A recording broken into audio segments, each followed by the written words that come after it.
The briefing room fell silent when she walked in. Not the respectful kind of silence that greets a decorated operator, but the suffocating quiet that precedes laughter. Lieutenant Kira Navarre stood 5 feet 4 inches in her combat boots, her frame deceptively slight beneath the Navy working uniform that bore the Trident insignia most of these men would never earn. She carried a folder under one arm and moved with the economy of motion that comes from years of close-quarters combat training. The 7 Marines seated around the conference table exchanged glances. One of them, a staff sergeant with a neck thick as a fire hydrant, leaned back in his chair until it creaked. His name tape read Kowalski. He smiled, but there was no warmth in it. Just that particular brand of condescension reserved for people who believe they've already won. The joint training exercise briefing was supposed to be routine. SEAL team operators would run force-on-force scenarios with Marine Force recon units at Camp Pendleton. Standard stuff, inter-service cooperation, building readiness, but nobody had expected the SEAL representative to be her. Kowalski cleared his throat, the sound carried. "Ma'am," he said, drawing out the word like taffy. "This is a full-contact exercise. You sure you're in the right room?" His buddies grinned. Kira set her folder on the table, spine perfectly aligned with the edge. She didn't look at him, not yet. Instead, she pulled out a chair and sat back straight, hands folded. When she finally met his eyes, her expression gave away nothing. "I'm sure," she said. Her voice was quiet, controlled, the kind of quiet that makes smart people nervous. A corporal at the end of the table snorted. "No offense, but maybe they should have sent someone with a little more presence. These scenarios get rough." Another Marine, lean and sunburned with the weathered look of too many deployments, leaned forward. His name tape said Garcia. "Look, sweetheart, we're not trying to be dicks. It's just SEAL standards are different, right? This ain't a PR stunt." The room rippled with suppressed laughter. Kira opened her folder. Inside were mission parameters, terrain maps, rules of engagement. She studied them as if the 7 men across from her didn't exist. As if their doubt was whether she'd learned to ignore years ago. Kowalski wasn't finished. He leaned forward, elbows on the table, hands clasped like a man about to deliver wisdom. "Try not to cry, Cutie," he said. The room erupted, backslaps, grins all around. Garcia actually wiped tears from his eyes. Only one Marine didn't laugh. A quiet lance corporal named Webb sat with his arms crossed, watching Kira with something closer to curiosity than contempt. He'd been in Ramadi during the surge. He recognized the look in her eyes. It was the look of someone who'd already walked through fire and come out the other side with all the softness burned away. The operations officer entered before Kira could respond, and the room snapped to a semblance of professionalism. Commander Hayes was a former SEAL himself, silver-haired and weathered, with the permanent squint of a man who'd spent too many years in desert sun. He glanced at Kira, then at the Marines, and something like amusement flickered across his face. He'd seen this movie before. "Gentlemen, Lieutenant Navarre," Hayes began, spreading a topographical map across the table. "The exercise runs 48 hours. Force-on-force, simunition rounds, full tactical scenarios. SEAL team of 1 against Marine Force recon squad of 7. Kowalski's eyebrows shot up. "1 SEAL against all of us," Hayes nodded. "That's the scenario. Urban environment, compound clearing, hostage rescue simulation. Lieutenant Navarre will play the opposing force. Your objective is to locate and extract the HVT before she neutralizes your team." Garcia laughed outright. "Sir, with all respect, that's not even a fair fight." "You're right," Hayes said, and his tone carried an edge now. "It's not." He looked at Kira. "Lieutenant, anything to add?" She closed her folder. When she spoke, her voice carried through the room with unexpected clarity. "The exercise begins at 0500 tomorrow. I'll be in position by 0430. You'll have maps, GPS, and radio communication. I'll have what I carry in." She stood. The chair didn't scrape. "I'd recommend you bring water. It's supposed to hit 98 degrees by midday," Kowalski scoffed. "That's it. No trash talk. No warnings." Kira looked at him, then really looked at him, and for just a moment something cold and very far away flickered in her eyes. "I don't need to warn you," she said. Then she walked out. The door closed with a soft click. For a moment nobody spoke. Then Garcia shook his head, grinning. This is going to be a cake walk. But Webb, the quiet lance corporal, kept staring at the door. He'd seen that look before, in Fallujah, in the eyes of a Marine scout sniper who'd gone outside the wire alone and come back with 3 confirmed kills and a hole in his shoulder he'd packed with his own gauze. It was the look of someone who'd stopped trying to prove anything because they didn't need to anymore. "I don't know," Webb said quietly. Nobody was listening. They were already planning how they'd run the scenario. 7 trained Marines against 1 undersized SEAL. It would be over by noon. They'd be drinking beer and telling the story by sunset. How they'd run circles around the Navy's diversity pick. How she'd probably quit halfway through. Kowalski was already composing the group text he'd send to his buddies back at Legion. "Try not to cry, Cutie." It was going to be legendary. The sun hadn't cleared the horizon when Kira Navar moved through the Kill House compound like a ghost. The structure was a Hollywood set of urban warfare.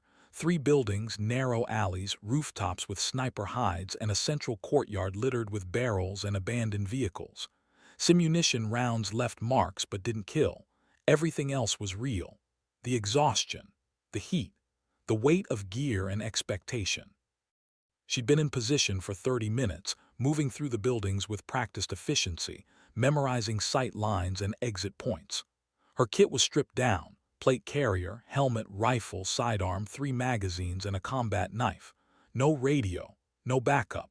That was the point. At 0500, the Marines would infill from the southern access point with full squad tactics. They'd move in a wedge covering corners, communicating with hand signals and radio checks. They'd been trained by some of the best infantry instructors in the world.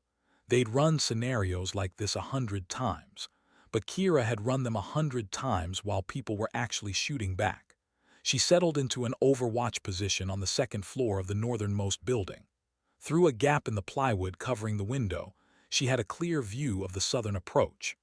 The sky was turning from black to deep blue, that in-between hour when the world feels like it's holding its breath. She slowed her breathing, let her heart rate settle. This wasn't about proving anything, not anymore. But it was about reminding certain people that the trident on her chest wasn't a participation trophy. The radio at her side monitored only, no transmission crackled to life. "Reaper 1, this is Reaper 6. Radio check, over," Kowalski's voice. He was running team leader. "Reaper 6, Reaper 2, good copy, Garcia. Reaper 6, Reaper 3, Lima Charlie." That was Webb. The rest of the squad checked in. 7 voices, confident, casual. They didn't think they'd need to be sharp, not for this. "Reaper Element, we are moving to phase line Alpha. Keep your heads on a swivel. Target is somewhere in this compound. Small, quiet, probably scared. Let's wrap this up quick and professional." Reaper 6 out, probably scared. Kira's jaw tightened. She'd been scared before. In Kandahar, when her convoy hit an IED and she'd pulled 2 wounded SEALs through 100 meters of fire. In Mosul, when her breaching team walked into a room rigged with enough explosives to vaporize the building, and she'd spotted the wire in time to call the abort. Fear was fine. Fear kept you alive. What she didn't tolerate was dismissal. The Marines moved into the compound in a textbook wedge formation. Kowalski at point, Garcia and another Marine named Hendricks on the flanks, Webb pulling rear security. They flowed through the southern gate with weapons up, scanning windows and rooftops. Their movements were clean, professional. These weren't amateurs. Kira tracked them through her optic, breath steady, finger resting beside the trigger guard. "Not yet. Let them commit. Let them think they're in control." Kowalski raised a fist. The squad froze. He pointed 2 fingers at his eyes, then toward the central building. He'd spotted the open door, probable entry point. They moved forward in pairs, bounding Overwatch. 1 pair advanced while the others covered. Good discipline. Kira waited until they were 10 meters from the door. Then she fired. The simunition round cracked through the morning air and struck Hendricks in the center mass. He stumbled back, the impact pad on his vest registering the hit. "Contact. Contact center building." Kowalski's voice spiked. The formation broke as Marines dove for cover. Garcia behind a barrel, Webb into a doorway, Kowalski and 2 others pressing against the compound wall. Hendricks dropped to 1 knee, signaling he was out of the fight. 6 left. Kira was already moving. She slipped through the interior door, down the back stairs, and out through a ground-level window that overlooked the alley between buildings 1 and 2. She could hear their voices now, sharp and alert. Where the hell did that come from? Second floor, north building. Reaper 3, Reaper 5, flank left, will suppress from here. They were adapting, that was good. It would make what happened next more instructive. Garcia and another Marine, call sign Reaper 5, broke from cover and sprinted toward the alley, moving to flank her last position. They came around the corner in a tactical stack, weapons high. Kira was pressed against the wall 3 feet from the corner, invisible in the shadow. They passed her. She stepped out behind them. 2 shots, both center mass. Garcia spun, shocked, and saw her standing there. For a split second their eyes met. Then he lowered his weapon, shaking his head. He wasn't mad, he was impressed. Reaper 5 just stared. "You've got to be kidding me." Kira melted back into the shadows before the rest of the squad could reposition. 5 left. The radio crackled. Kowalski's voice had lost its casual edge. "Reaper 6 to all elements. We just lost Garcia and Ramirez. Tighten up. This is real now." Webb's voice came through, calm and measured. "She's not where we think she is. She's moving through the buildings faster than we can track." The compound fell into an eerie quiet. The Marines had gone tactical, moving in a tight 4-man element now, checking corners with precision, covering each other's movements. The sun was higher, casting sharp shadows through the skeletal structures. Heat was building. Kira watched them from the rooftop of the second building, prone behind a low wall. They'd adapted faster than she'd expected. These weren't the laughing, cocky men from the briefing room. They'd switched on, become professional. That was the thing about good Marines. Put them under pressure and they became very dangerous very quickly. Kowalski was thinking now. She could see it in the way he moved, the way he directed his remaining team. He was treating her like a legitimate threat. Finally, they moved toward the central building in a diamond formation. Webb at rear security, constantly checking their 6. Smart. She couldn't get behind them now without crossing open ground. She needed to change the equation. Kira low-crawled back from the ledge and descended through the building's interior. She moved through the ground floor to a doorway that opened onto the courtyard. She could see Kowalski's team entering the central building through the main entrance. This was the moment, the risk. She broke cover and sprinted across the courtyard toward the third building, 30 feet of open ground. She was halfway across when Webb spotted her. Contact, courtyard. But she was already diving through the open doorway of the third building as rounds cracked past her. She hit the concrete floor in a roll, came up running. Reaper 6, she's in building 3. All elements converge on building 3. Webb, you got eyes. Negative, lost visual when she entered. Kira moved through the building like water, fluid and fast. She knew they'd stack up on the entrance. Knew they'd throw a flashbang and breach hard. That's what she would do. So she moved to the second floor and positioned herself at the top of the interior stairwell. Below, she heard boots on concrete. The clatter of gear, heavy breathing, they were coming. A flashbang bounced into the ground floor room and detonated with a concussive blast. White light flooded through the doorway. Then they came through hard and fast. Kowalski first, then another Marine whose name Tape read Ortiz. They swept the room, moving with aggressive efficiency. Clear. But Kira wasn't on the ground floor. She leaned over the stairwell railing and fired twice. Kowalski and Ortiz both jerked as the round struck their vests. For a long moment nobody moved. Then Kowalski looked up and saw her standing at the top of the stairs, rifle still aimed at him. His face went through several emotions in rapid succession. Disbelief, frustration, and finally reluctant respect. 3 Marines left, Webb, Reaper 4, and one other. They'd pulled back to regroup, taking defensive positions at the southern gate. The compound was a maze now, every shadow a potential threat, every doorway a kill zone. Kira could hear them on the radio, voices tight with focus. "We need to change tactics," Webb said. "She's picking us off because we're moving predictably." Suggestions. That was Reaper 4, a corporal named Chen. "Split up. Force her to commit to one target. When she does, the others converge." "That's exactly what she wants," Webb countered. "She's faster than us in close quarters. We split up, we're dead." There was a pause. Then Kowalski's voice came through, subdued. He was technically out of the fight, but he was still monitoring. Webb's right, she's running SEAL CQB tactics. You have to predict where she'll be, not where she is. Kira listened from her position in the central building. They were learning, adapting. That was good. It meant she'd have to adapt too. She checked her remaining ammunition.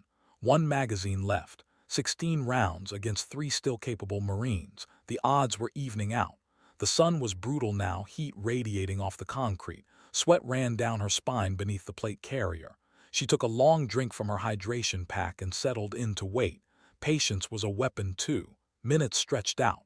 The Marines weren't moving. They were waiting for her to make a mistake, to get impatient, to reveal her position. Was smart. He understood that the person who moved first often died first. But Kira had something they didn't. She'd done this for real. In Ramadi, in Kandahar, in places with no names where waiting meant the difference between mission success and a flag-draped coffin, she could wait all day. Finally, movement. Reaper 4 was moving along the western wall, using the barrel line for cover. Webb was providing overwatch from the gate. The 3rd Marine was nowhere visible, which meant he was flanking. Kira smiled. They were getting creative. She moved through the central building toward the eastern side, predicting the flanker's route.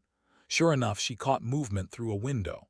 The 3rd Marine, call sign Reaper 7, was moving through the alley system. She tracked him through her optic, waiting for the right moment. He paused at a corner, checking his 6, professional, careful. She fired. The round caught him high on the shoulder. He dropped, signaling his hit. Damn it! His voice crackled over the radio. 2 left. The afternoon sun turned the compound into an oven. Webb and Reaper 4 had gone to ground, taking defensive positions with good overlapping fields of fire. They weren't hunting her anymore. They'd switched to containment, trying to force her to come to them. It was smart. Conservative, it might have worked against someone else. But Kira had spent years learning to think 3 moves ahead. She knew that in a static fight, numbers eventually won. She needed to force them to move. She checked her gear. 13 rounds left, the combat knife on her belt, and one thing they didn't know about, a smoke grenade she'd liberated from a supply crate during her initial reconnaissance. The rules said nothing about resupply being prohibited. She pulled the pin and rolled the grenade into the courtyard from a ground floor window. Gray smoke billowed out, thick and choking, filling the space between buildings. On the radio, "Smoke out, she's moving," Webb's voice sharp and alert. "Hold positions, don't let her bait you." But Reaper 4 panicked. He broke from his position and moved toward the smoke's edge, trying to get an angle. It was exactly what Kira expected. She was already in position on the roof of the central building, prone at the ledge. When Reaper 4 emerged from the smoke, scanning left and right, she had a perfect angle. 1 shot. Center mass. He went down. 1 left, just Webb. The smoke began to clear. The compound fell silent except for the whisper of wind through the skeletal buildings and the distant sound of traffic from the highway beyond the training area. Kira repositioned, moving to the 2nd building's ground floor. She knew Webb was good. He'd been the only one who hadn't laughed in the briefing room, the only one who'd recognized something in her eyes. He wouldn't make it easy. Minutes passed. Then, Lieutenant Navarre. Webb's voice carried across the compound, no radio, just his actual voice projected from somewhere near the southern gate. "Ma'am, I know you can hear me." She stayed silent, tracking the sound. "I served in Ramadi, 3rd Battalion, 5th Marines. I've worked with SEALs before, real ones." He paused. "I knew you weren't what they said, not from the start." Kira moved along the wall, listening. "But I still have a job to do, so here's what I'm thinking. You're low on ammunition. I'm alone. We both know how this probably ends, but we could make it interesting." She smiled despite herself. Webb was trying to draw her out with honesty. It was more effective than bravado would have been. "I'm going to count to 10, Webb continued. "Then I'm moving to the center of the courtyard. No cover, no tricks, straight gunfight. Let's see who's faster." It was a terrible tactical decision. Suicidal even, which meant it was either desperation or confidence. Kira suspected the latter. Webb was gambling that she'd respect the challenge enough to accept it. He was right. She moved to the eastern doorway of Building 2, positioning herself where she'd have a clear line of sight to the courtyard. She could see Webb now, standing near the south gate, rifle held low but ready.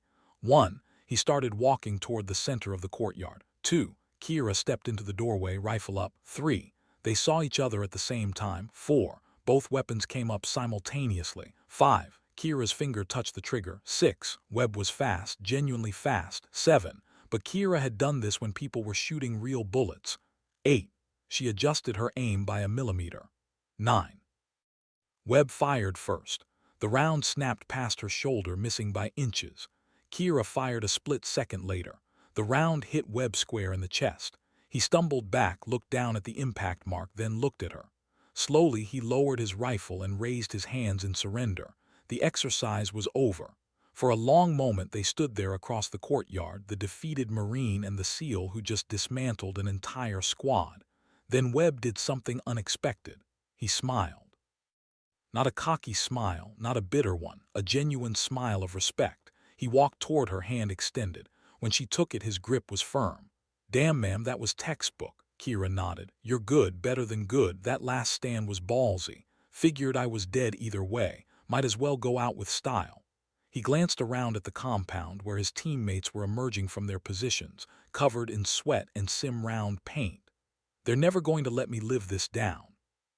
"Tell them they lasted longer than most would have," Kira said. "That's not a lie." Kowalski approached, pulling off his helmet.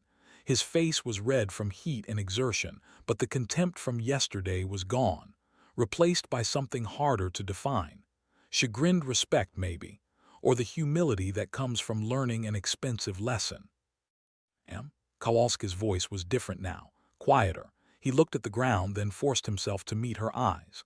"I owe you an apology. What I said yesterday was unprofessional," Commander Hayes finished, appearing from the operations vehicle that had been monitoring the exercise. He looked at Kowalski with the expression of a man deeply tired of teaching the same lesson. "Staff Sergeant, you and your team just got schooled by one of the most experienced close-quarters operators in naval special warfare. Lieutenant Navarre has 17 combat deployments. She's breached more rooms under fire than your entire unit combined, and you treated her like she was a diversity checkbox." The Marines stood at attention now, a ragged line of sweating, paint-marked men who'd had their assumptions surgically removed. Hayes continued, "But the lieutenant doesn't need me to defend her. She's already proven everything she needs to prove. The question is what you learned." Garcia spoke up. "We learned not to underestimate people based on appearance, sir." "Close," Hayes said, "but not quite. You learned that warriors come in all shapes and sizes, and the deadliest ones are usually the ones you don't see coming." He turned to Kira. "Lieutenant, the debrief is at 1500. I assume you'll be there to walk them through what they did wrong." "Yes, sir." Hayes nodded and walked back toward his vehicle. The Marine stood awkwardly, uncertain what to say. It was Webb who broke the silence. "Ma'am, if you don't mind me asking, where'd you learn to move like that? I've worked with SEALs before, but that was something else." Kira considered the question. She could blow it off with a non-answer, maintain the mystique. But these men had earned honesty through their humiliation. "Mosul mostly," she said. 14-month deployment, heavy urban combat. My team leader was a guy named Vickers. He was old school, Vietnam-era MACVSOG lineage. It taught me that in close quarters, the person who controls space and timing wins. Size doesn't matter. Strength doesn't matter. It's all geometry and decision speed." Ortiz, one of the Marines she'd taken out early, shook his head in wonder. "You made it look easy." "It wasn't," Kira replied. "You adapted faster than I expected. If this had gone another hour, the heat and your numbers would have started to swing things your way." It was a small grace note, a recognition that they weren't incompetent, just outmatched by someone who'd lived through more violence than most people could imagine. The debrief room was cooler, air conditioning struggling against the afternoon heat. Kira stood at the front near a whiteboard marked with the compound layout. The Marines sat in classroom chairs, notebooks out, the posture of students rather than skeptics. Hayes had left her to run the session alone. This was her show. She started with terrain analysis, walking them through how she'd used the compound's geometry to control engagement ranges. Then movement patterns, explaining how she'd predicted their responses based on standard infantry doctrine. The Marines took notes, asked questions, real questions, not challenges. "When you took out Garcia and Ramirez in the alley," Chen asked, "you were pressed against the wall. How did you know we wouldn't clear that corner properly?" "I didn't," Kira admitted. "But I knew you were moving fast, trying to flank my last position. When people move fast, they sometimes get tunnel vision. They focus on the destination and miss the journey. It was a calculated risk. And the smoke grenade, Webb asked. That wasn't in your loadout during inspection. Found it during reconnaissance. Rules said I couldn't bring unauthorized equipment in. Didn't say I couldn't acquire it from the training area. Several Marines grinned at that. Garcia laughed outright. That's some sneaky SEAL shit right there, ma'am. I respect it. The debrief went on for 90 minutes. By the end, Kira had covered everything from her initial recon to the final engagement with Webb. She was honest about her own mistakes, too. A near miss when she'd crossed the courtyard, a moment where she'd almost been caught during a reload. The point, she concluded, isn't that I'm better than you. The point is that combat is unpredictable. Your tactics were sound. Your execution was professional. You just ran into someone who'd seen these scenarios play out with live rounds. That experience buys you split-second advantages. Enough of them add up. Kowalski raised his hand. When she nodded, he stood, military courtesy even in a classroom setting. Ma'am, permission to speak freely. Granted. He took a breath. I was an asshole yesterday. I'm not going to make excuses. I judged you based on size and gender, and I was dead wrong. If we'd been in real combat, my attitude could have got people killed. I'm sorry. The room was silent. Kira looked at him for a long moment. Apology accepted, Staff Sergeant. But don't apologize to me. Apologize to every operator you'll work with in the future by never making that mistake again. After the debrief, Garcia approached her in the hallway. The swagger was gone, replaced by something more genuine. Ma'am, can I ask you something off the record? Go ahead. How'd you deal with it? The doubt, I mean. It can't have been easy going through Bud S with everyone questioning if you belonged. Kira leaned against the wall, considering how much to share. Bud S was 22 weeks of people telling me I couldn't make it. Instructors, classmates, even some SEALs who came to watch. They weren't all against me, some were just skeptical, but the doubt was constant. What kept you going? Spite, mostly, she smiled slightly. I'm serious. There's a particular kind of fuel that comes from wanting to prove people wrong, but eventually spite isn't enough. You have to find something deeper. For me, it was the work itself, the mission. Knowing that my skills could save lives, that became more important than anyone's opinion. Garcia nodded slowly. My sister wants to join the Marines. Infantry officer. She's tough as hell, but people keep telling her she should pick a different MOS, something more suitable. He made air quotes around the last word. What should I tell her? Tell her it's going to be harder for her than it is for you. That's just reality. But if she's tougher than the doubt, if she can turn skepticism into fuel, she'll be fine. The hardest part isn't the physical stuff. It's walking into rooms where people have already decided you don't belong and refusing to accept their verdict. That's what you did yesterday, in the briefing room. That's what I've done for 12 years, Garcia. Yesterday was just another Tuesday. He laughed at that, a real laugh without malice. Well, you made believers out of us. Webb's already telling everyone back at battalion.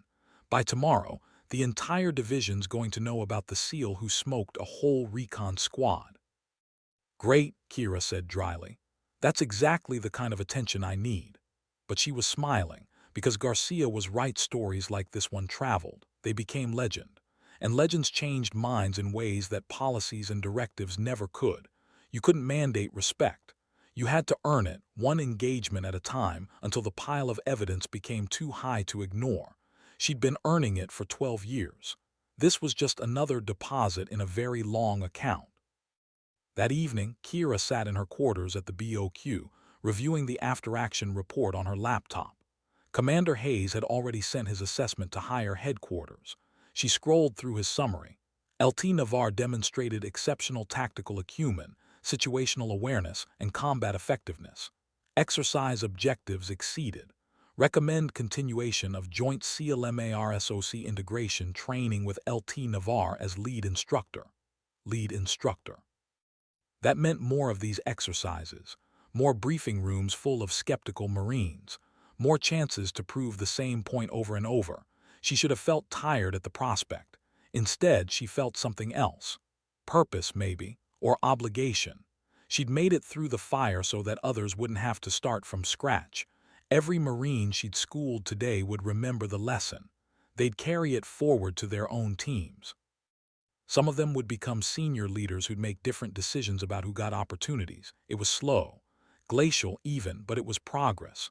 Her phone buzzed. A text from Webb. "Ma'am, squad wants to buy you a beer at the club if you're up for it. No hard feelings. We promise not to cry." She laughed. The emoji was a nice touch.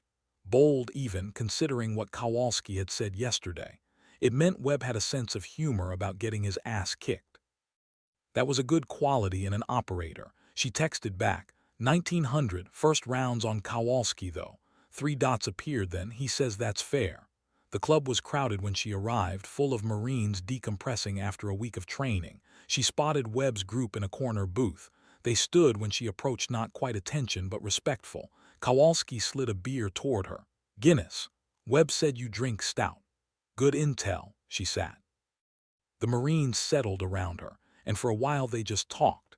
Not about the exercise, about deployments, about mutual friends in other units, about the usual military gossip that forms the connective tissue of service life. Slowly, the conversation turned to stories. Garcia told one about a mission in Helmand where everything went sideways. Ortiz shared a legend about a force recon Marine who'd held off an entire Taliban company with nothing but a saw and a bad attitude. Then they looked at her. "Your turn, ma'am," Chen said. "You've got to have some stories."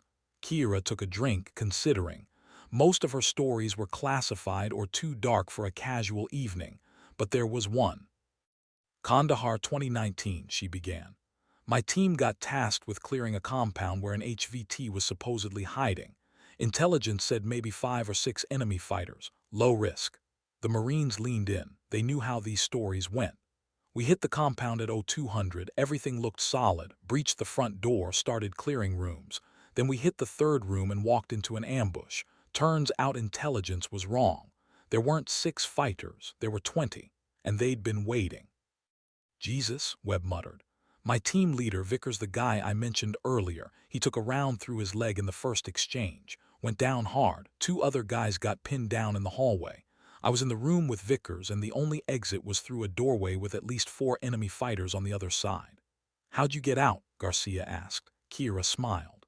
"I didn't, not at first. Vickers was bleeding badly, tourniquet barely holding. The guys in the hallway couldn't move without exposing themselves. So I dragged Vickers into a corner, made sure his leg was stable, and told him I'd be right back." "Where'd you go?" "Through the window. Climbed onto the roof, moved 2 buildings over, came down through their flank. Took out 3 of the fighters before they realized I wasn't where I was supposed to be. That gave the hallway guys enough space to move. They pushed through, cleared the remaining fighters, and we extracted with Vickers." The table was silent. Then Kowalski said, "Ma'am, that's insane."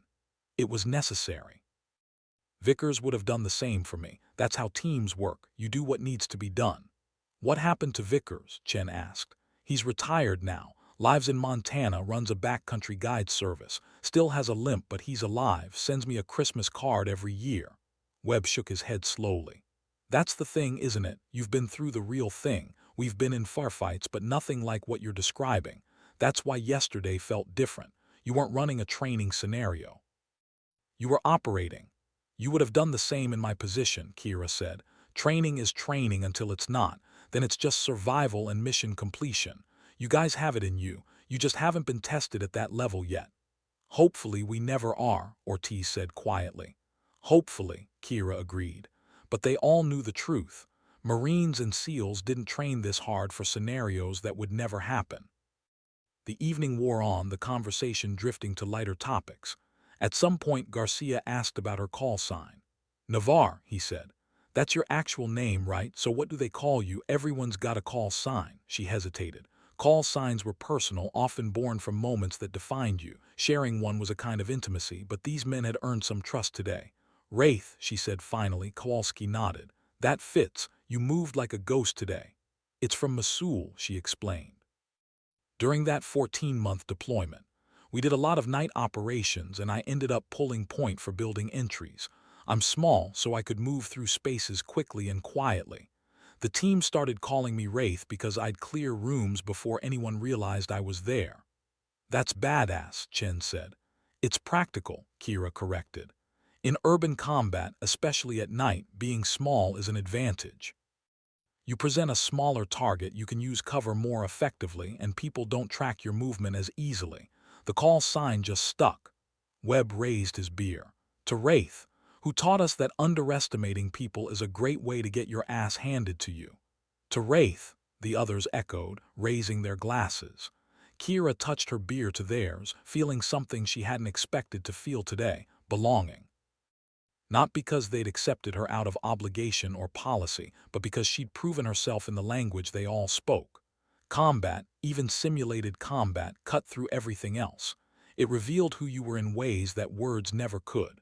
Later, as she walked back to her quarters under a sky full of stars, her phone buzzed again. This time it was Commander Hayes. Heard you're drinking with the Marines. Good. They needed to see you as human, not just as the operator who made them look bad. Well done today, Kira. Vickers would be proud. She smiled at that. Vickers, the man who taught her that being underestimated was an advantage if you were smart enough to use it, who told her, bleeding out in that Kandahar compound, that she had what it took to be not just a SEAL but a great one. She hadn't believed him then. She'd been too busy trying to survive each day to think about greatness. But maybe he'd been right. Not because she was extraordinary, but because she'd refused to be anything less than excellent. And excellence, repeated over and over, eventually looked like greatness from the outside. The next morning, Kira was scheduled to fly back to her team in Virginia Beach. She was packing her gear when someone knocked on her door. It was Webb, looking slightly uncomfortable. "Ma'am, sorry to bother you, I know you're heading out." "What's up, Lance Corporal?" "I just wanted to say yesterday meant something. Not just the exercise, but the whole thing, the way you handled it." He paused, choosing words carefully. "I've got 2 years left on my contract. I've been thinking about trying for MARSOC, but I wasn't sure if I was good enough. After yesterday, watching you work, I think maybe I am, or at least I could be." Kira set down the pack she was folding. "You're good enough, Webb. You adapted faster than the others. You kept your head when things went sideways. Those are the qualities that matter. Did you ever doubt yourself, during Bud S or after?" "Every single day," she said honestly. "Still do sometimes. Doubt isn't the enemy. Doubt keeps you sharp. It's when doubt turns into paralysis that it becomes a problem." Webb nodded, processing that. "One more question. When Kowalski said that thing in the briefing room, try not to cry, how'd you keep from losing your temper? I've heard worse, much worse. And I learned early that getting angry just gives them what they want. It confirms their assumptions. So I learned to channel it differently. Into performance. Into proving them wrong, not with words but with results. That takes discipline. It takes practice. Lots of it. But Webb, here's the thing, you shouldn't have to develop that kind of discipline. The fact that people like me do is a failure of the system, not a feature. I hope by the time you make it to MARSOC things will be different, better. Because of people like you," Webb said. "Because of people who refuse to accept other people's limitations," Kira corrected. "I'm not special, I'm just stubborn." Webb smiled. "Whatever you say, ma'am. But for what it's worth, you changed some minds this week. Not just about women in combat roles, about what it means to be a professional, about respect." He extended his hand. She shook it firmly. "Good luck, Lance Corporal. I'll be watching for your name in the MARSOC pipeline." "Yes, ma'am, thank you." After he left, Kira finished packing. The exchange with Webb had stirred something in her.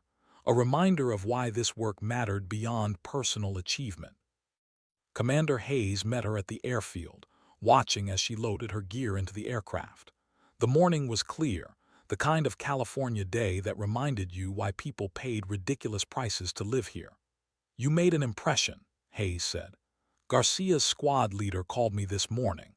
Wanted to know if we could make this a regular training evolution. Apparently, his Marines learned more in 48 hours than they had in the previous 6 months. I'm not sure my ego could survive doing that regularly," Kira said dryly. Hayes laughed. "Your ego's fine, it's everyone else's that needs work." He grew serious.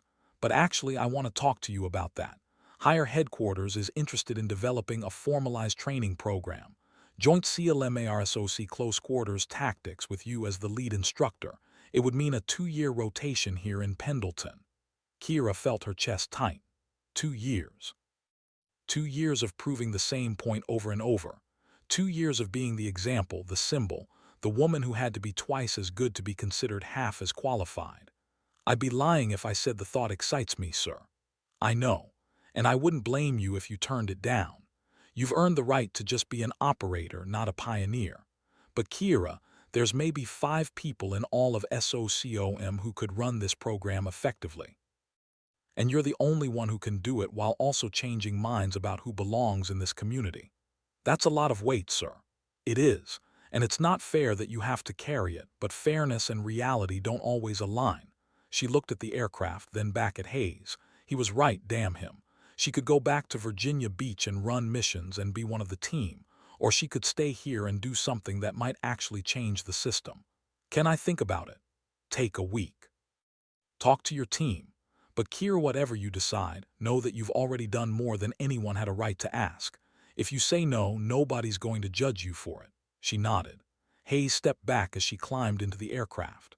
The pilot ran through pre-flight checks, and then they were lifting off, the California coast falling away beneath them. Kira watched the landscape shrink, thinking about choices and consequences. The thing nobody told you about breaking barriers was that it never ended. You couldn't just kick down one door and call it done. There was always another room, another locked gate, another group of people who needed convincing. The flight back to Virginia Beach gave her time to think. She pulled out her phone and scrolled through old messages. There was one from Vickers sent 3 months ago. Heard you're doing joint training at Pendleton. Give them hell, kid. Show them what we showed the world. She hadn't responded to it yet, hadn't known what to say. Now she typed, showed them, they learned. Hayes wants me for a 2-year instructor billet, not sure how I feel about it. The response came surprisingly fast. You feel tired. Tired of proving yourself, tired of being the example, I get it. But here's the thing, Kira, you're tired because you care. If you didn't care, it would be easy. The fact that it's hard means you're doing it right. That's not very comforting. Wasn't meant to be. Comfort is for retirement, you're still in the fight. What would you do? I'd ask myself if I'm the kind of person who walks away when the work gets hard. And then I'd remember that I dragged your stubborn ass through Kandahar, so I already know the answer. She smiled at that. Vickers had a way of cutting through her defenses with blunt honesty. You're not helping. I'm not supposed to. I'm supposed to remind you that you've never taken the easy path. Why start now? Why indeed? When the aircraft touched down at Virginia Beach, her team leader was waiting. Lieutenant Commander Sarah Reeves was a 13-year SEAL veteran, one of the few women who'd made it through before the combat exclusion was officially lifted. She and Kira had deployed together twice. How was California? Reeves asked as they walked to the parking lot. Educational. I shot up a Marine recon squad and made some new friends. That's my girl, I heard from Hayes. He wants you for the instructor billet. Word travels fast. It does when you embarrass an entire Marine squad in under 6 hours. Half of SOCOM is talking about it. The other half is trying to figure out how to get you on their training schedule. Kira threw her gear in the trunk of Reeves's car. What do you think I should do? Reeves started the engine, then turned to face her. Honest answer. I think you should take it. I think it's going to be brutal and thankless, and you're going to hate parts of it. But I also think 20 years from now, we'll have a generation of special operations personnel who grew up knowing that women belong in this community because you taught them. That matters. I don't want to be a symbol. Too late. You already are. They drove to a diner off base, the kind of place where SEALs went when they wanted to avoid salutes and formality. Over coffee and eggs, Reeves laid it out plainly. Here's what you're not considering, she said. If you don't take the billet, someone else will. Someone who hasn't lived what you've lived. Someone who can't speak from the same experience. The program will happen either way. The only question is whether it happens with you or without you. And if I'm not the right person for it, then nobody is. Kira, I've known you for 6 years. I've watched you operate in conditions that would break most people. You're not just a good SEAL, you're a teacher. You see patterns, you analyze situations, and you can explain them in ways that make sense. That's rare. Kira pushed eggs around her plate. I'm tired of being the first, the only, the example. I know, believe me, I know, but you've got maybe 10 more years of peak operational capacity. After that, you're going to age out anyway. You can spend those 10 years running missions, which is important. Or you can spend 2 of those years making sure the next generation doesn't have to fight the same battles we did.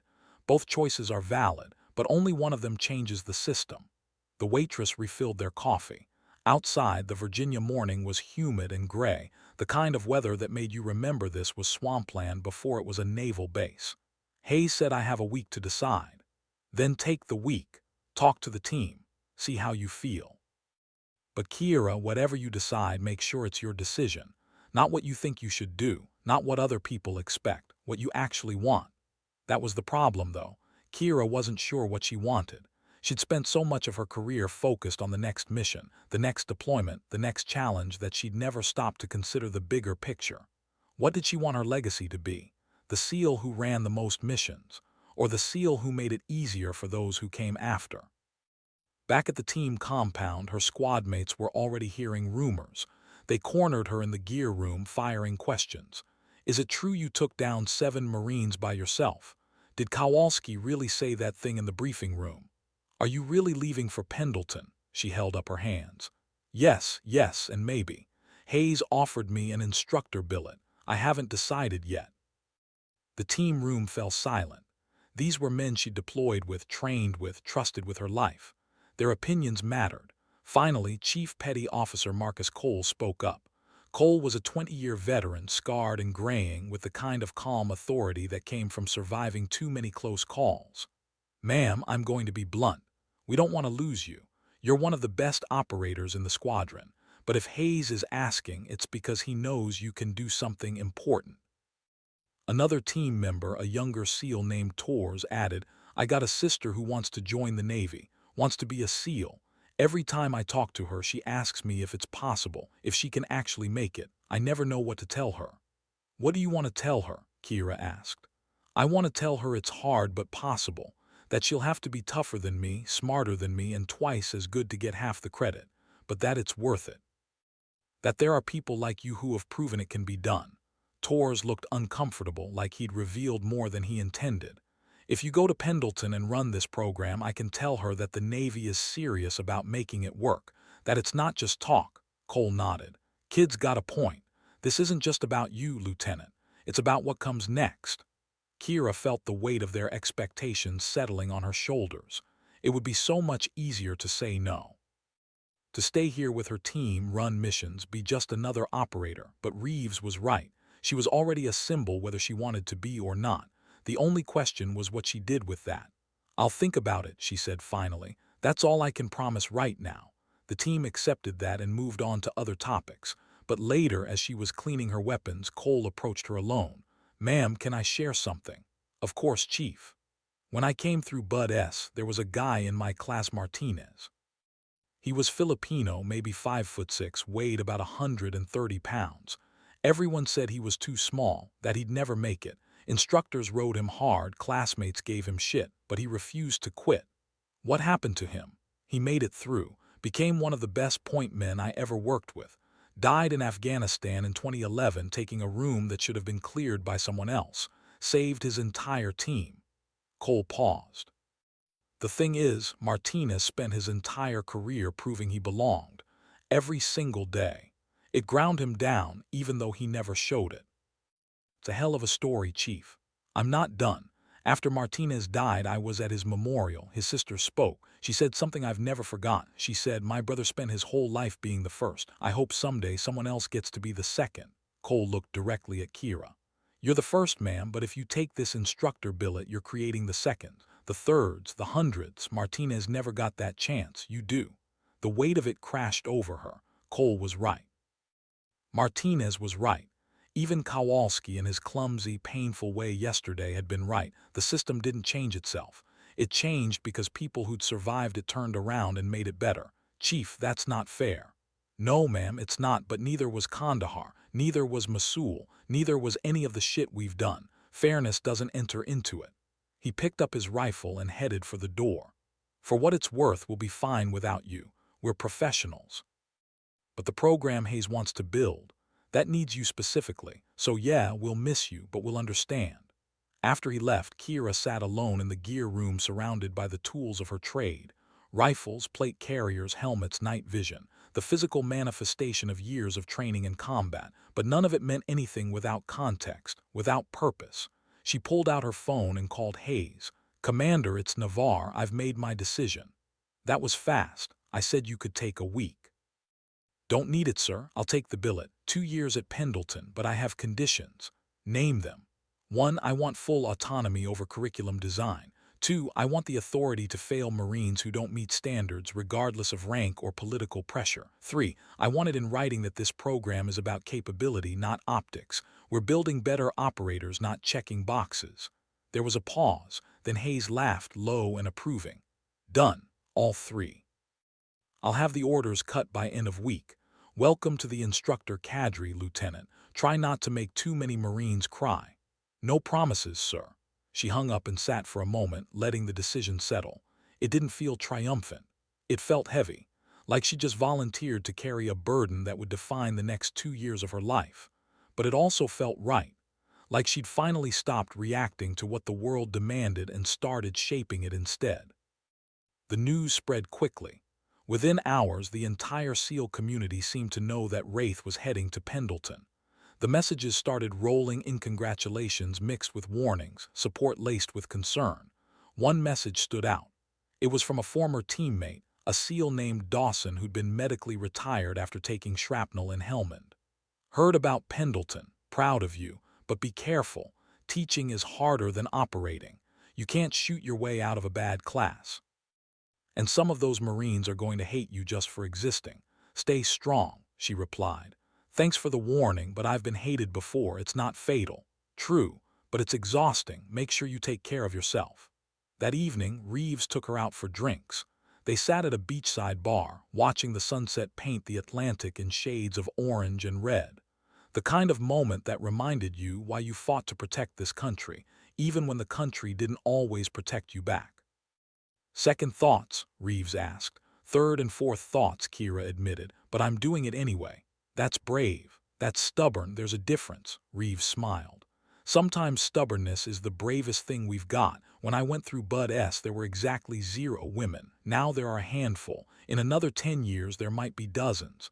That only happens because people like you refuse to let the door close behind them. What if I screw it up? What if I design a program that fails, or I'm not a good teacher, or I can't get through to them? Then you'll adapt, same as you do in combat." "Kira, you're overthinking this. You don't have to be perfect. You just have to be honest. Teach them what you know. Show them why it matters. The rest will follow." A group of sailors walked past, young and loud, heading to another bar down the strip. They looked impossibly young to Kira, even though she was only 32. 12 years in special operations aged you in ways that had nothing to do with time. "I'm leaving next week," Kira said. "Hayes wants me out there to start curriculum development immediately. I'll miss this." She gestured vaguely at the ocean, the bar, the familiar rhythms of Virginia Beach. "Virginia Beach will still be here when you're done, and you'll come back with something more valuable than memories. You'll come back knowing you changed lives. Or I'll come back burned out and cynical. Also possible. But I doubt it. You've got too much fight left in you." The week passed in a blur of packing, paperwork, and goodbyes. The team threw her a small party at the compound, nothing formal, just beer and stories and the kind of affectionate mockery that was the military's version of a hug. Torres approached her near the end of the night, holding a beer and looking serious. "Ma'am, I called my sister, told her about Pendleton, about what you're doing." "What'd she say?" "She cried. Happy crying, I mean. She said it meant someone was fighting for her, even though she hasn't made it through yet, even though she might not make it at all." He paused. "She wanted me to tell you thank you, so thank you, ma'am, for giving her hope." Kira felt her throat tight. "Tell her hope is good, but preparation is better. If she wants to make it through Bud S, she needs to be in the best shape of her life before she even shows up. Mental and physical. Tell her to email me. I'll send her a training plan." Tor's face lit up. "Seriously, you do that?" "I do it for everyone who asks. I've got a whole file of training programs I've put together over the years. No reason your sister shouldn't have access to them." Ma'am, that's amazing, thank you." After he left, Cole appeared at her elbow. "You're going to get 100 emails now. Everyone's got a sister or a cousin or a friend who wants to be a SEAL. Good. Maybe one of them will make it. And maybe one of them will be better than you." "Chief, that's the whole point. I don't want to be the best forever. I want to be the first of many. There's a difference. Cole raised his beer to being first and to building seconds. To building second, Kira echoed. The California morning was cold when she landed at Miramar a week later. Hayes met her at the airstrip with a government sedan and a thick folder of preliminary planning documents. Welcome back, Lieutenant. Hope you brought your game face. Always, sir. They drove to Pendleton, Hayes briefing her on the political landscape as they went. The program had support at high levels, but there were skeptics. Marine generals who thought it was a waste of resources. SEAL commanders who didn't want their operators tied up in training rotations. Pentagon officials who saw it as a social experiment rather than a tactical necessity. Your job, Hayes said, is to make the program so damn good that the skeptics shut up. Results silence critics better than arguments ever will. What's my timeline? 6 months to develop curriculum. Then we start with a pilot class, 12 Marines hand-picked. If it works, we expand. Kira spent the first month at Pendleton immersed in planning. She reviewed every close-quarters tactics manual the military had produced, studied lessons learned from Iraq and Afghanistan, and interviewed dozens of operators about what worked and what didn't. She also reached out to experts outside the military law enforcement SWAT commanders, Israeli Special Forces instructors, even a British SAS veteran who'd written extensively about urban combat. The curriculum began to take shape. Phase 1 would be fundamentals, room clearing, movement techniques, communication protocols. Phase 2 would be decision-making under stress, using scenario-based training that forced Marines to adapt in real time. Phase 3 would be integration, taking everything they'd learned and applying it in complex, multi-room environments with limited information and active opposition. But the real innovation was Phase 4, teaching. Each Marine would be required to instruct others on a specific technique, forcing them to truly understand the material rather than just execute it. As she worked, Kira kept thinking about Martinez, about Vickers, about every operator she'd known who'd paid the price for someone else's doubt. This program was for them as much as it was for the Marines who'd go through it. In the evenings, she ran long runs through the hills surrounding Pendleton, pushing herself until her legs burned and her lungs screamed. It was meditative in a way. The physical pain cleared her head, let her think without the clutter of daily demands. On one of these runs, she passed a group of Marines doing squad PT. They didn't know who she was, just another service member running past. But she heard one of them say, "That's solid pace for someone her size." No mockery, no dismissal, just professional assessment. Maybe things were changing after all.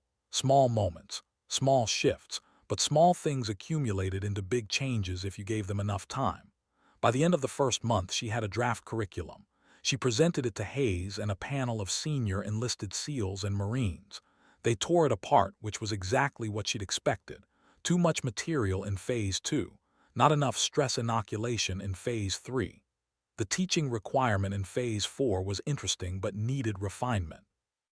She took notes, made adjustments, and came back a week later with version 2. This time, the feedback was more positive.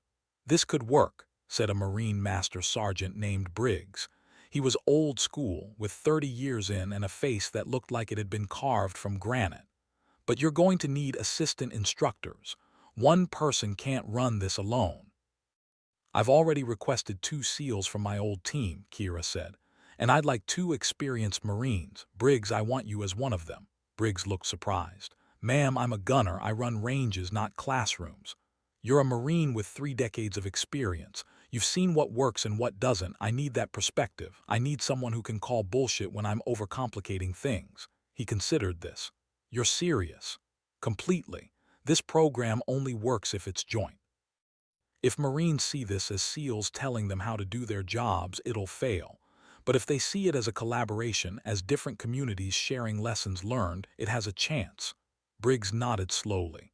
"All right, Lieutenant, I'm in. But I'm warning you, I'm going to push back when you're wrong." "Good. That's exactly what I need." By month 2, the instructor team was in place. Kira, Briggs, 2 SEALs named Chen and Rodriguez from her old squadron, and a Marine captain named Frost who specialized in urban tactics. They were an unlikely crew, different backgrounds, different philosophies, different experiences. But they shared a common belief that combat effectiveness mattered more than service loyalty or institutional pride. They spent weeks refining the curriculum, running themselves through every scenario to identify gaps and weaknesses. Chen, who'd been a schoolteacher before joining the Navy, helped develop the teaching methodology. Rodriguez, who'd survived multiple deployments in Mosul, brought street-level tactical expertise. Frost challenged assumptions about Marine Corps doctrine, forcing the team to justify every technique. And Briggs kept them honest, cutting through jargon and complexity with blunt questions. Why are we teaching it this way? What happens if comms go down? How do we evaluate success? It was exhausting. But it was also exhilarating. Kira felt like she was building something that mattered. Not just a training program, but a framework for how different military communities could work together.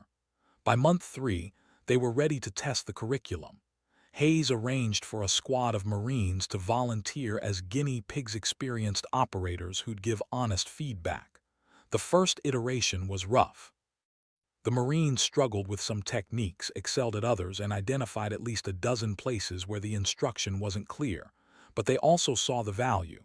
"This is different from anything we've done," one of them said during the debrief. "It's not just muscle memory, you're teaching us to think." "That's the point," Kira replied. "Anyone can memorize a room-clearing procedure, but combat doesn't follow procedures, it follows principles.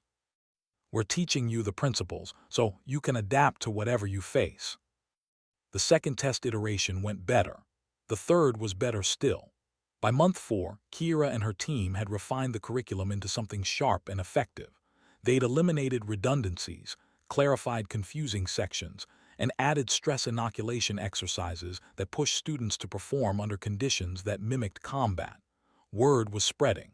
Marines who'd gone through the test cycles were talking about it. Requests were coming in from other units asking when they could send their people through. The program was generating momentum, but not everyone was on board. A Marine colonel named Dietrich, who commanded one of the infantry regiments at Pendleton, requested a meeting. He was old guard, a veteran of Desert Storm and the early Iraq years, with strong opinions about how things should be done. He arrived at the training facility with his sergeant major, both men radiating skepticism. "Lieutenant Navarre," Dietrich said, somehow making her rank sound like an insult. "I've been hearing a lot about this program of yours. Thought I should see for myself what all the fuss is about. Happy to brief you, sir. Would you like to observe a training block? I'd like you to explain to me why we're letting a SEAL tell Marines how to fight in urban environments. We wrote the book on room clearing." Kira kept her expression neutral. "With respect, sir, nobody wrote the book on this. Urban combat evolves constantly. Every deployment teaches new lessons. This program is about sharing those lessons across service branches so we all get better." "So you're saying Marines need SEALs to teach them their jobs?" "I'm saying everyone benefits from different perspectives. SEALs learn from Marines. Marines learn from SEALs. Army learns from both. The enemy doesn't care about our institutional pride. They just want to kill us. We should be unified in making that as difficult as possible." Dietrich's jaw tightened. "Lieutenant, I've been fighting in urban environments since before you were born. I don't need some," he caught himself, but the implication hung in the air. "Young woman, small woman, SEAL who got here through quotas rather than qualification." Briggs stepped forward. He'd been standing off to the side, silent until now. "Colonel, permission to speak." Dietrich looked at him. "Granted, Master Sergeant." "Sir, I've been doing this for 30 years. I've trained thousands of Marines. And I'm telling you, this program is legit. Lieutenant Navarre isn't here to replace what we do. She's here to add to it. And if you spent an hour watching her teach, you'd see that." Dietrich looked between them, clearly torn between his preconceptions and Briggs's endorsement. Finally, he sighed. "Fine, show me. But Briggs, if this is a waste of my time, you and I are going to have a conversation." "Fair enough, sir." They moved to the training facility where a group of Marines were running through a Phase 2 scenario, a multi-room building with unknown threats and a hostage to rescue. Kira had set up the scenario to be deliberately difficult, forcing the team to make tough decisions under time pressure. Dietrich and his sergeant major watched from the observation room. The Marines moved through the building, communicating efficiently, checking corners, identifying threats. They made mistakes, missed a door, stacked up incorrectly on one breach, but they recognized the errors and adapted. When they completed the scenario, Kira called them into the debriefing room. Instead of lecturing them, she asked questions. What went right? We communicated well, kept our spacing consistent. What went wrong? We missed the second floor door, got tunnel vision on the main hallway. How do you fix that in the future? Designate someone specifically for upward security. Don't assume cleared means safe, Kira nodded. Exactly. The building isn't clear until the building is clear. Every door, every room, every corner, complacency kills. She walked them through the scenario again, this time from the perspective of the opposing force. Showed them where they'd been exposed, where they'd made sound tactical choices, where they'd gotten lucky. By the end, the Marines understood not just what they'd done wrong, but why it mattered. Dietrich was silent during the drive back to his headquarters. His sergeant major, a weathered veteran named Howell, finally spoke. "Sir, that was solid instruction. She's got a gift for teaching," Dietrich grunted. "Maybe, but I still don't like the politics of it." "With respect, sir, this isn't about politics. It's about making Marines better at their jobs. I saw that today, didn't you?" Dietrich didn't answer immediately. Finally, he said, "Set up a meeting with Lieutenant Navarre for next week. I want to discuss expanding the program to my regiment." Howell smiled. "Yes, sir." Back at the training facility, Briggs found Kira in her office reviewing the day's training footage. "Dietrich's sergeant major just called. They want to meet with you. I think you changed his mind." Or Howell did. Either way, it's progress. You handled that well. Dietrich was looking for a reason to shut you down, and you didn't give him one. Kira leaned back in her chair. "I learned a long time ago that you can't argue people out of their biases. You can only demonstrate competence until the bias becomes impossible to maintain. It's exhausting, but it works." By month 6, the pilot class was ready to begin. 12 Marines handpicked from across the division. They ranged from lance corporals to staff sergeants, each one selected for their tactical proficiency and their willingness to learn. Kira stood in front of them on the first day, flanked by her instructor team. The Marines sat in classroom chairs, notebooks out, expressions neutral. They didn't know what to expect. "Welcome to the Joint Close Quarters Tactics course," she began. "Over the next 8 weeks, we're going to push you harder than you've been pushed in a while. Not because we enjoy it, but because combat is the ultimate test, and we want you to pass that test when your life depends on it." She paused, letting that sink in. "Some of you are wondering why a SEAL is running this program. Fair question.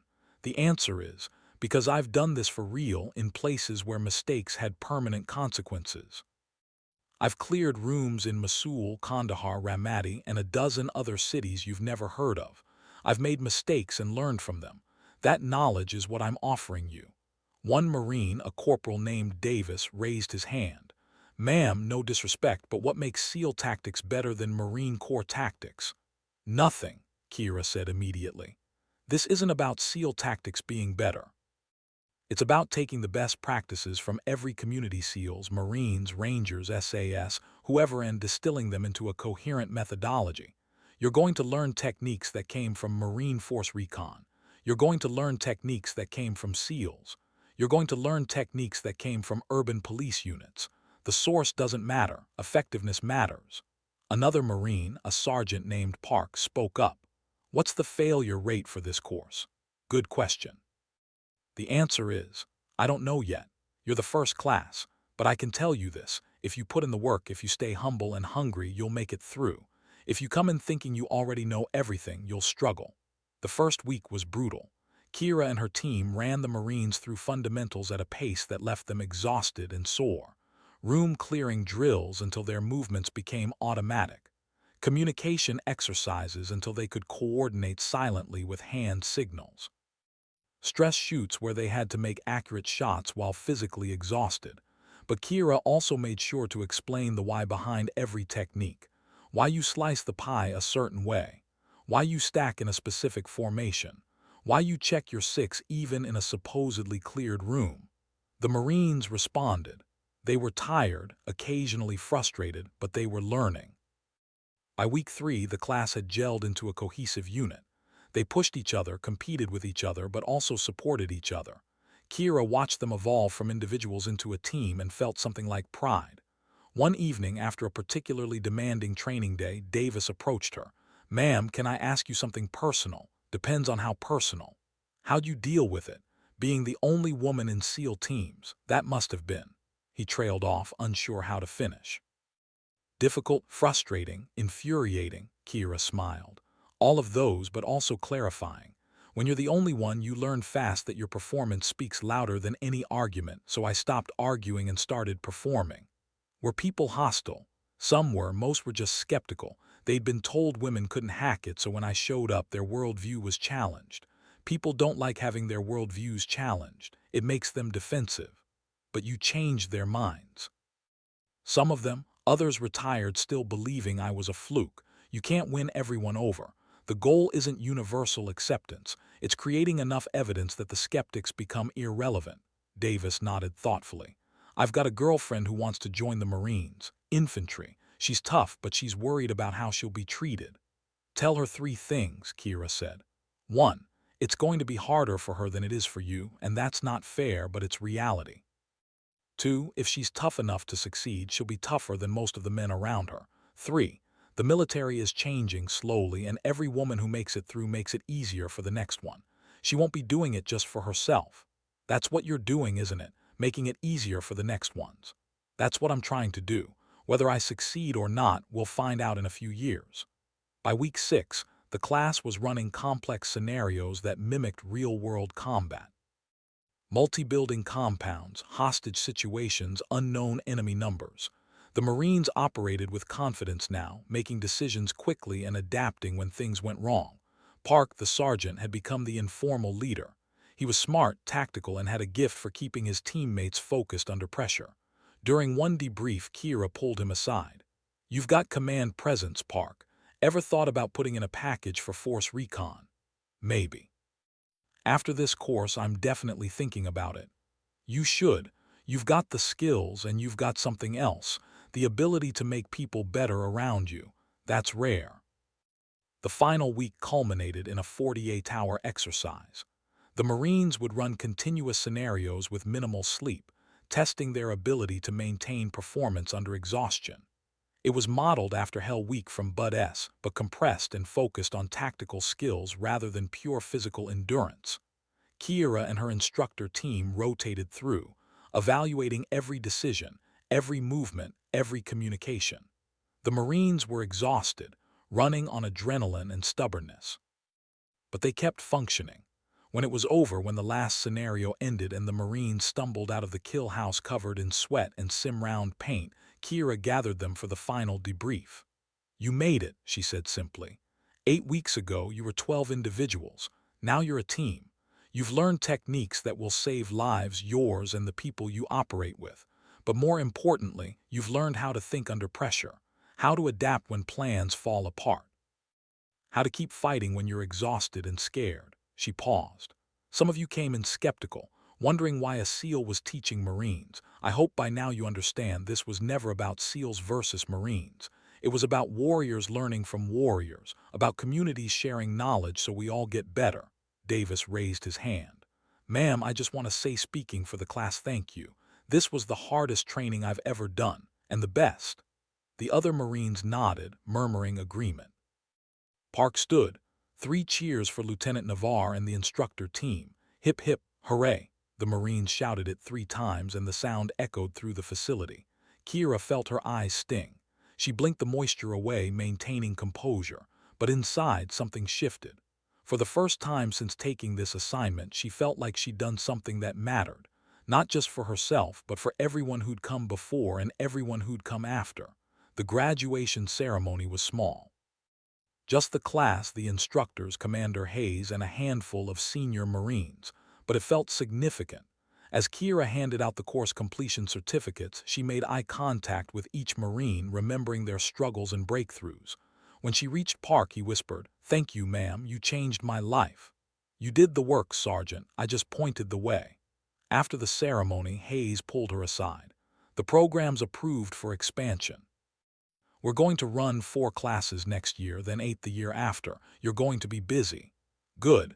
Busy means we're making a difference. You already have. Did you hear? Colonel Dietrich requested his entire regiment go through. He's become one of the program's biggest advocates. The months that followed blurred together. More classes, more students, more scenarios. Kira refined the curriculum based on each class's feedback, constantly iterating to improve.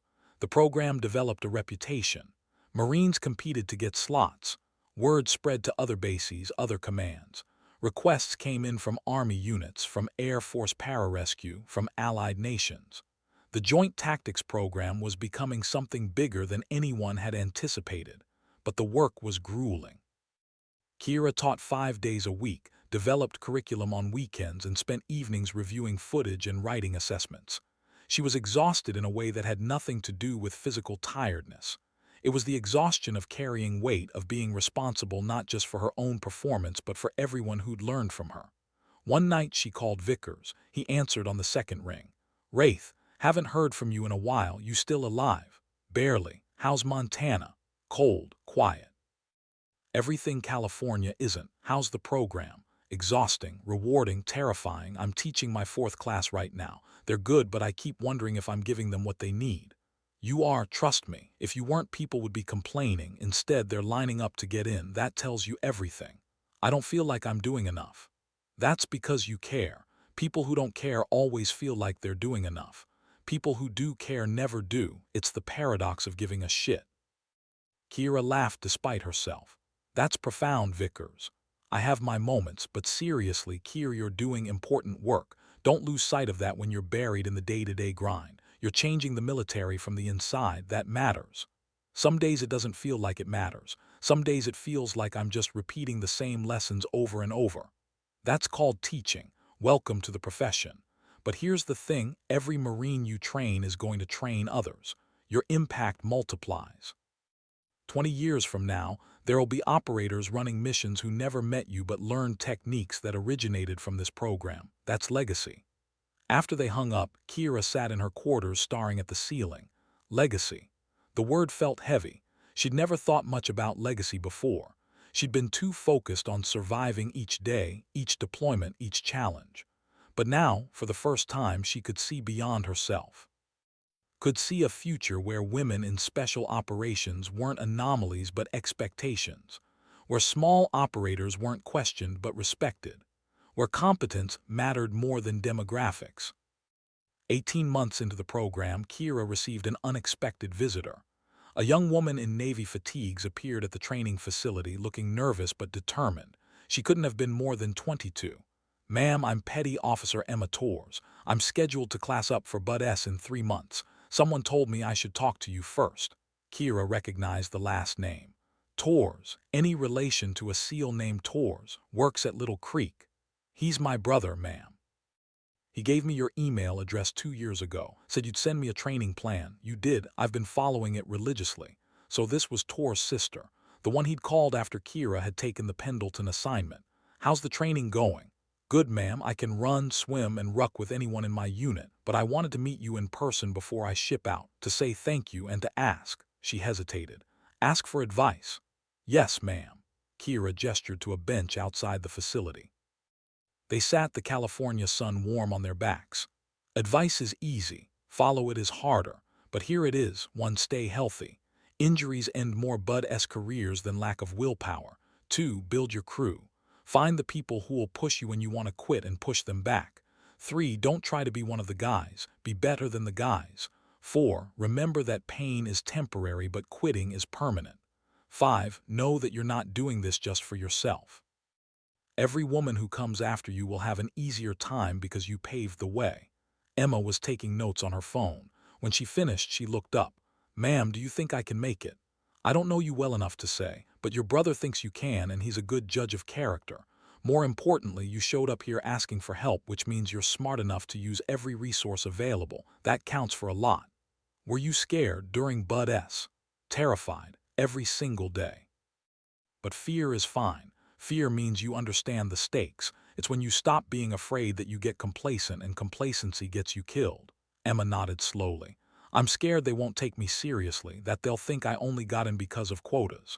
They will think that, some of them, you can't control what they think. You can only control your performance, perform well enough, and their opinions become irrelevant.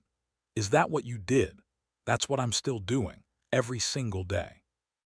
They talked for another hour.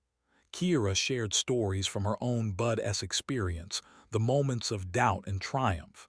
She gave Emma her direct phone number. If you need anything during training, call, even if it's just to vent, especially if it's just to vent. Emma left looking more confident than when she'd arrived. Kira watched her go and felt a connection to something larger than herself. This was what Vickers had meant. This was legacy. Not monuments or medals, but young women who stood a little taller because someone before them had refused to quit. That evening, Briggs found her in the instructor office. "That tours girl showed up today, didn't she?" "How'd you know?" "Word travels." Also, she asked around for you, and about 6 Marines pointed her in the right direction. "You're becoming famous, Lieutenant. Famous for getting my ass kicked regularly by Marines. Famous for being legit. There's a difference." He sat down across from her. "I've been doing this for 31 years now. I've trained thousands of Marines, and I can count on one hand the number of people who had the impact you've had. You're changing things whether you feel it or not. Some days I feel like I'm standing in the middle of a hurricane holding up an umbrella and hopping it makes a difference. That's called leadership. Welcome to the suck," Kira laughed. "Briggs, you have a gift for pep talks. I know, it's why they pay me the big bucks." He grew serious. "But I mean it. You're doing something important. Don't lose sight of that when you're exhausted and doubting yourself. The proof is in the results."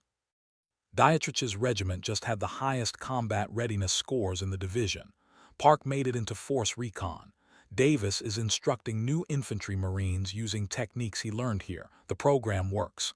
It works because of the team. You, Chen, Rodriguez, Frost, you all make it work. True, but you're the one who built the foundation. You're the one who had the vision. We're just helping execute it.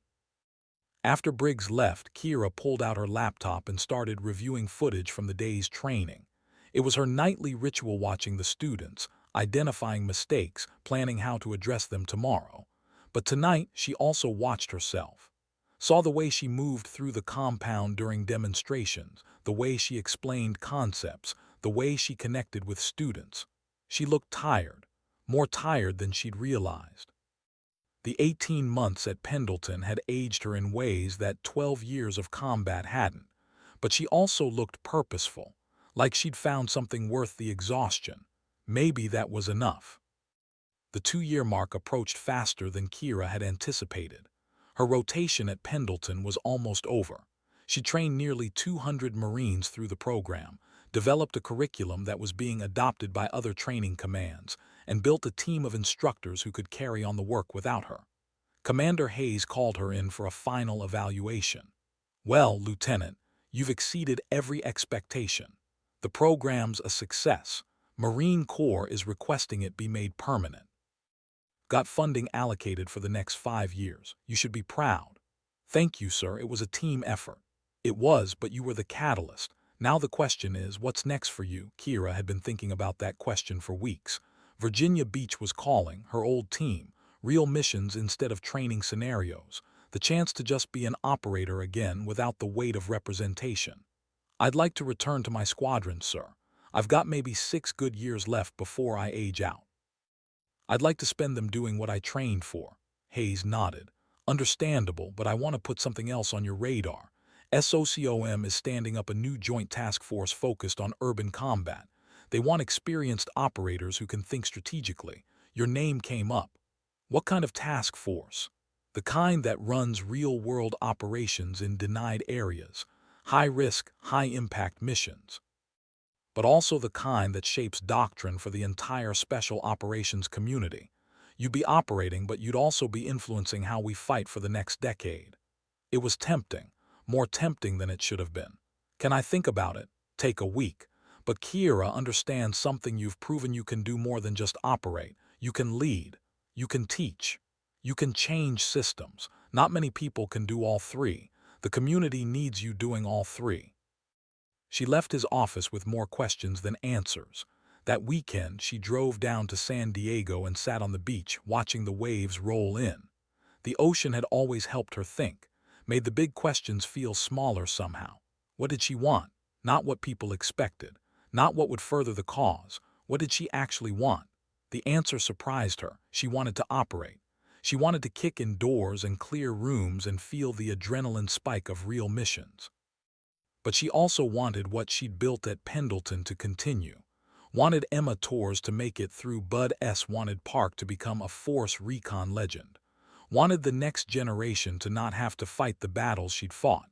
Maybe she could do both. Maybe the task force was the answer. She called Hayes on Monday morning. "Sir, I'll take the task force assignment on one condition.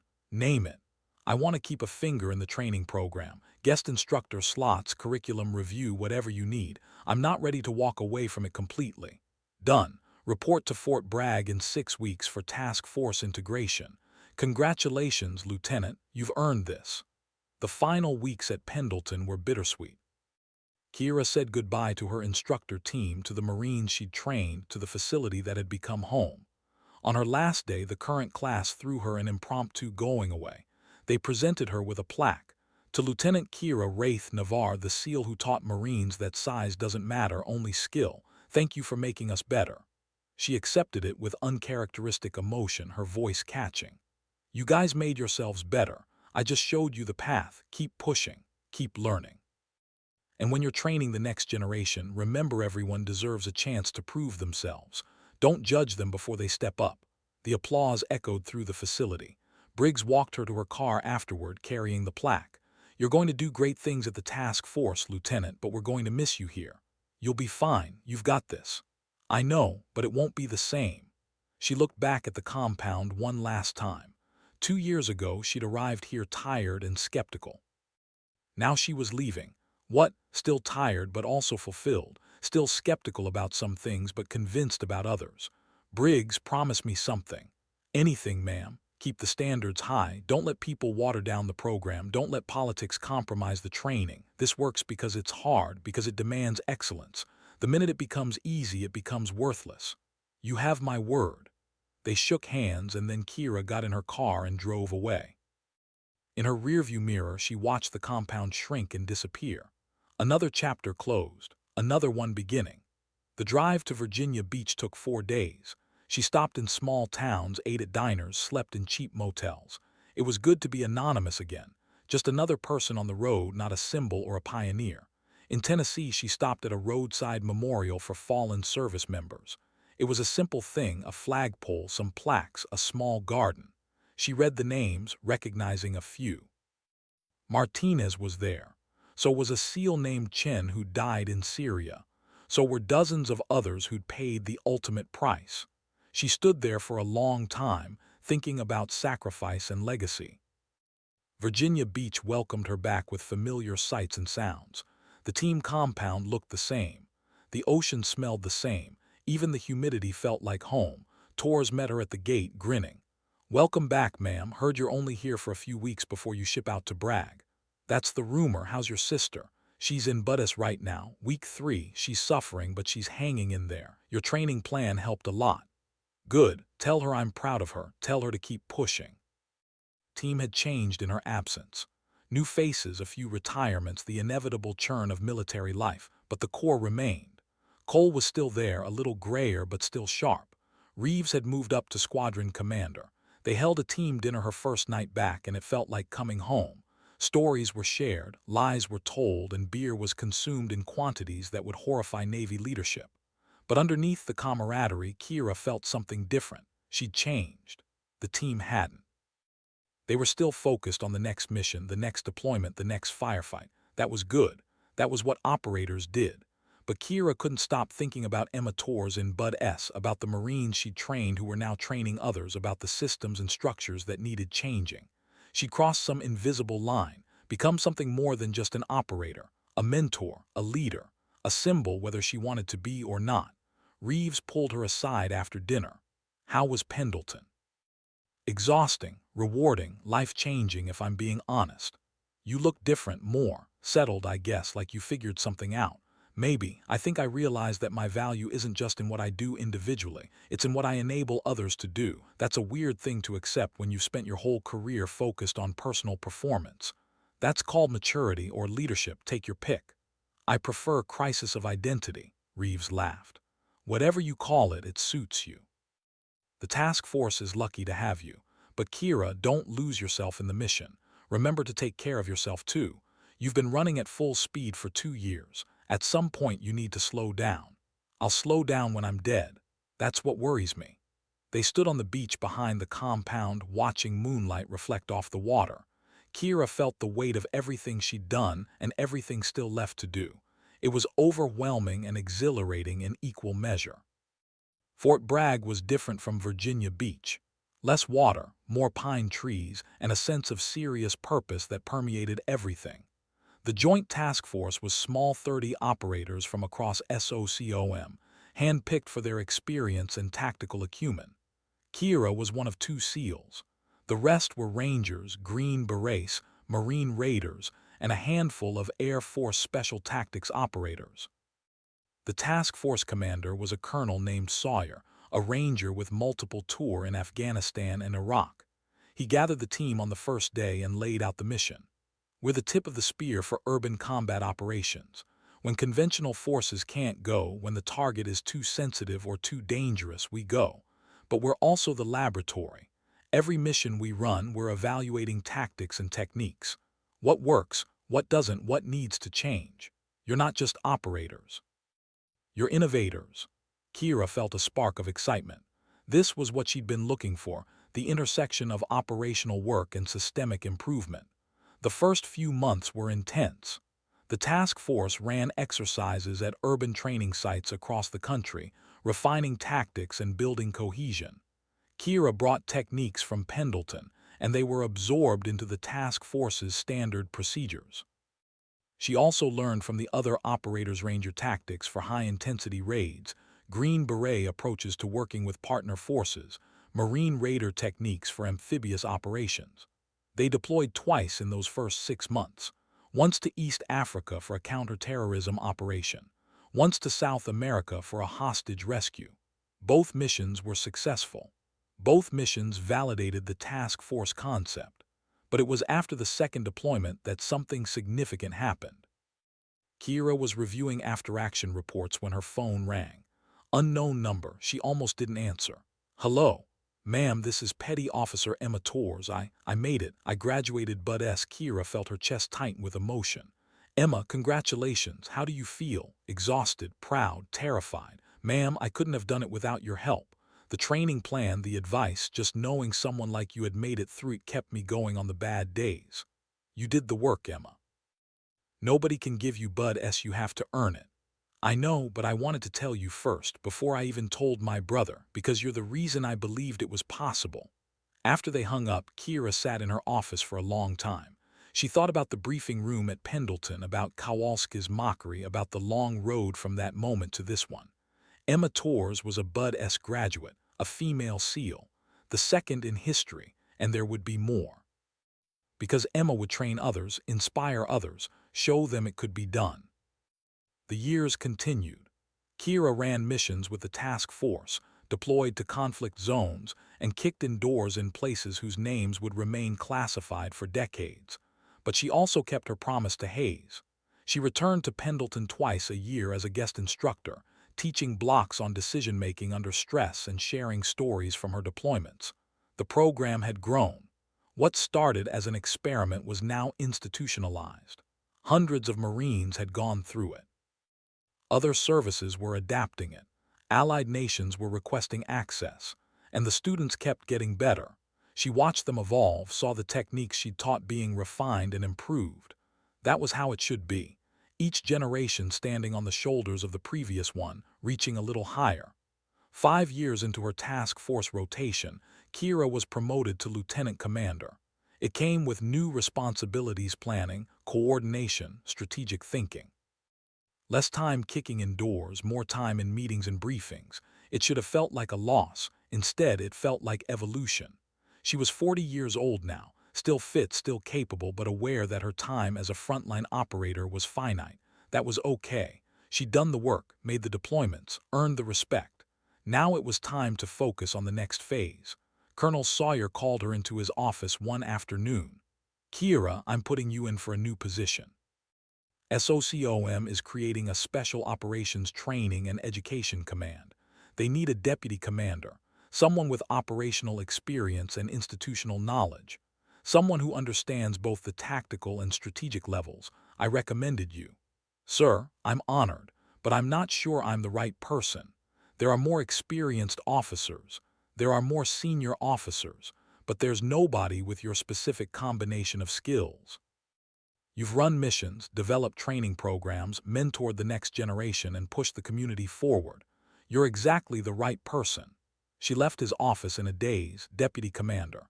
It was a staff position, far from the operational team she'd called home for 2 decades.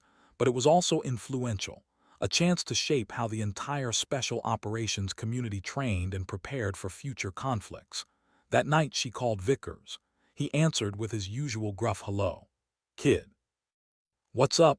I got offered a job, deputy commander of the new SOCOM training command." "That's huge, you taking it?" "I don't know. It feels like I'd be leaving the teams behind. Becoming one of those staff officers I used to make fun of." Vickers laughed. "Kira, you've been one of the teams for 20 years. You've earned the right to have a bigger impact." "But what if I'm not good at it? What if I fail?" "Then you'll fail. So what? You failed before. Everyone fails. The question is whether the potential impact is worth the risk of failure, and in this case I'd say it absolutely is. I miss the simplicity of being an operator. You get a mission, you execute, you come home. This feels complicated." "That's because it is complicated. Leadership is always complicated, but you've been preparing for this your entire career. Every deployment, every training evolution, every time you mentored a junior operator, that was all preparation. You're ready." After they hung up, Kira sat in her quarters thinking about trajectory. When she joined the Navy 18 years ago, she'd had no grand plan. She just wanted to be a SEAL, to prove she could do it. Along the way, she'd become something more: a mentor, a teacher, a leader. And now, potentially, a senior staff officer who could influence policy and training for thousands of operators. It was a long way from that briefing room at Pendleton where Kowalski had told her not to cry. She accepted the position. The promotion to commander came with it, along with a move to MacDill Air Force Base in Tampa, SOCOM headquarters, the heart of special operations. Her new office had a view of the bay. The walls were empty, waiting for her to fill them with whatever reminders she needed of where she'd been and where she was going. She hung one thing, the plaque from her last day at Pendleton. The reminder that size doesn't matter, only skill. It felt appropriate. The work was different from anything she'd done before: policy development, budget planning, coordination with conventional forces, liaison with partner nations. It was less visceral than combat, but no less important. The decisions she made here would ripple through the entire special operations community: training standards, equipment procurement, career development pathways. She took the responsibility seriously. One of her first initiatives was expanding the Joint Tactics program she'd started at Pendleton. She secured funding to establish similar programs at other training sites. She also pushed for better mental health resources for operators, having seen too many colleagues struggle with PTSD and transition issues. Not all her initiatives succeeded. Some got blocked by bureaucracy. Others failed because of budget constraints or political opposition, but enough of them worked to make a difference. Slowly, the community was changing, becoming more inclusive, more thoughtful, more prepared for the conflicts of the future. 3 years into her tenure at SOCOM, she received an invitation to speak at the Naval Academy. They wanted her to address the midshipmen about leadership and service. The Naval Academy chapel was packed, hundreds of midshipmen in dress whites along with faculty and senior officers. Kira stood at the podium, looking out at the sea of young faces, and felt the weight of expectation. She'd given talks before, but never at this scale. "I joined the Navy because I wanted to be a SEAL," she began. "Not because I wanted to break barriers or make history. I just wanted to do the work, to be part of something bigger than myself, to serve." She paused, letting that settle. What I didn't realize then was that just by showing up and doing the work, I'd become a symbol. I'd represent possibilities that people hadn't considered before, and that symbolism would become a weight I'd carry for the rest of my career. The audience was silent, attentive. But here's what I learned. The wait is worth it, because every door you kick open literally or figuratively makes it easier for the next person. Every time you refuse to accept someone else's limitations, you expand what's possible. Every time you perform with excellence, you change minds. She talked about Bud S., about deployments, about Pendleton. She talked about the Marines who'd mocked her and then learned from her. About Emma Torres, who'd become the second female SEAL. About the hundreds of operators she'd trained who were now training others. Leadership isn't about being the best, she concluded. It's about making everyone around you better. It's about creating systems and cultures where excellence is expected and supported. It's about refusing to accept that things have to be the way they've always been. The applause was thunderous. Afterward, a line of midshipmen waited to talk to her. Most had questions about SEAL training. A few wanted advice on their careers. But one young woman, a firstie named Ramirez, asked something different. "Ma'am, I want to go special operations. But I'm scared I won't be good enough, that I'll wash out and prove all the doubters right. How did you deal with that fear?" Kira looked at her, seeing herself 20 years earlier. "I dealt with it by refusing to let fear make my decisions. Yes, you might wash out, that's a possibility, but what if you don't? What if you make it through and become an incredible operator? What if you're the one who inspires the next generation? Isn't that possibility worth the risk?" Ramirez nodded slowly. "Yes, ma'am. It is.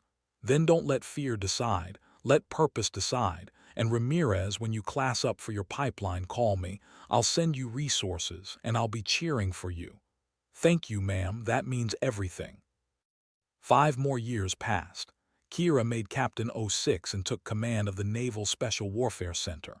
It was the pinnacle of her career, the position responsible for training every SEAL who came through the pipeline. She was 50 years old now. Gray was creeping into her hair. Her body carried the accumulated wear of 25 years in special operations. But her mind was sharp, her purpose clear. Under her command, the Naval Special Warfare Center evolved. Training became more sophisticated, more focused on decision-making and adaptability. Mental health support was integrated from day one. The culture shifted from survive at any cost to survive while maintaining readiness for a full career.